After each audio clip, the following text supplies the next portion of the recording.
আসসালামু আলাইকুম। আমার চাচা আব্দুল হক চাচা, উনি আসলে পাগলা, উনি আসলে খুবই ভালা। আপনাদের কাছে কেমন লাগে? বালা একটু কমেন্টে জানান যেন চাচা একটু কোহেন কেউ লাগে কিছু হ্যাঁ আপনাদের কইয়া দশ চা হয়। আপনাদের কমলে উত্তর না। ও কোমরটা চাচা খুব একটু ব্যথা লাগতেছে, বুঝুন, হ্যাঁ খুব একটু কষ্ট।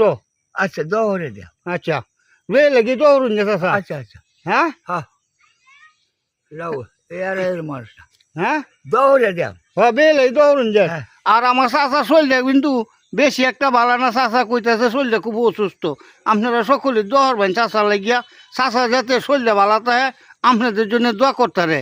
এই হলো কথা আপনাদের সাথে। আর চাচার কথা বলার তো নাই কিছু, আমার ভাষা চাচা যে হানি কইছে। হ্যাঁ এই যে আরেক ভাই দেখবেন, এই যে বক্ত ফুটে রয়েছে আমার চাচার বক্ত। তবে চাচা কিন্তু আসলে মনটা খুবই ভালো, বুঝুন। আমার চাচার কাছে আইলে বেহেন নামে পড়ে দে দোয়া। এই হলো কথা। চাচা কিন্তু মনও বালা, সবই বালা।